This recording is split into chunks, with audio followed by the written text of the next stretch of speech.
কোটা সংস্কার আন্দোলনের প্রেক্ষাপটে কোটা পুনর্বহালের পক্ষে হাইকোর্টের রায় বাতিল করা হয়েছে।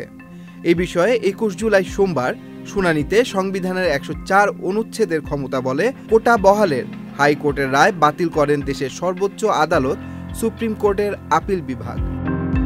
এ রায়ে বলা হয়, মেধার ভিত্তিতে নিয়োগ দেওয়া হবে ৯৩%, মুক্তিযোদ্ধা কোটা থাকবে ৫%, প্রতিবন্ধী ও তৃতীয় লিঙ্গ ১% এবং ক্ষুদ্র নৃগোষ্ঠীদের জন্য ১% কোটা নির্ধারণ করা হয়।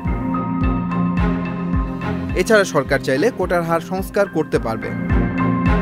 এ সময় আদালতে উপস্থিত ছিলেন বঙ্গবীর কাদের সিদ্দিকী ও লতিফ সিদ্দিকী। আজ শুনানির শুরুতে হাইকোর্টের রায় বাতিল চেয়ে অ্যাটর্নি জেনারেল যুক্তি উপস্থাপন করেন। বলেন, হাইকোর্ট যে রায় দিয়েছে তা সরকারের পলিসির বিষয়। এক পর্যায়ে মুক্তিযোদ্ধাদের কোটার পক্ষে দাঁড়ান আইনজীবী মনসুরুল হক চৌধুরী। তিনি বলেন, বঙ্গবন্ধু ৩০% কোটা দিয়েছিলেন সেই ১৯৭২ সালে। মুক্তিযোদ্ধারা কোটার দাবিও করেননি, কিন্তু বঙ্গবন্ধু তাদের ত্যাগের জন্য, দুর্দশার জন্য কোটা দেন। মুক্তিযোদ্ধাদের অনগ্রসর ধরে যৌক্তিক পর্যায়ে মুক্তিযোদ্ধাদের মর্যাদা সংরক্ষণে কোটা সংস্কার প্রয়োজন বলে যুক্তি উপস্থাপন করেন এই আইনজীবী।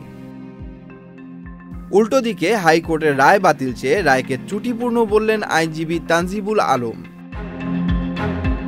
আইনজীবী এহসানুল করিম যুক্তি দেন, ইন্ডিয়ায় মুক্তিযোদ্ধা কোটা আছে, তবে তাদের প্রথম শ্রেণীর মর্যাদা দেয়া হয়। মুক্তিযোদ্ধাদের অনগ্রসর বলা যুক্তিযুক্ত নয়। ব্যারিস্টার তানিয়া আমির বলেন, মুক্তিযোদ্ধাদের কোটার বিষয় নয়, এখানে বিষয় তাদের নাতি নাতনিদের কোটা। সুপ্রিম কোর্ট আইনজীবী সমিতির সভাপতি ব্যারিস্টার এম মাহবুব উদ্দিন খোকন বলেন, মুক্তিযোদ্ধারা জাতীয় বীর।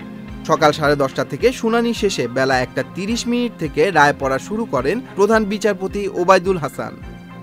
এ সময় তিনি বলেন, এই শুনানির পূর্ণাঙ্গ রায় হয়তো প্রকাশে দেরি হবে, তবে মূল অংশ আজ শুনিয়ে দেওয়া হচ্ছে।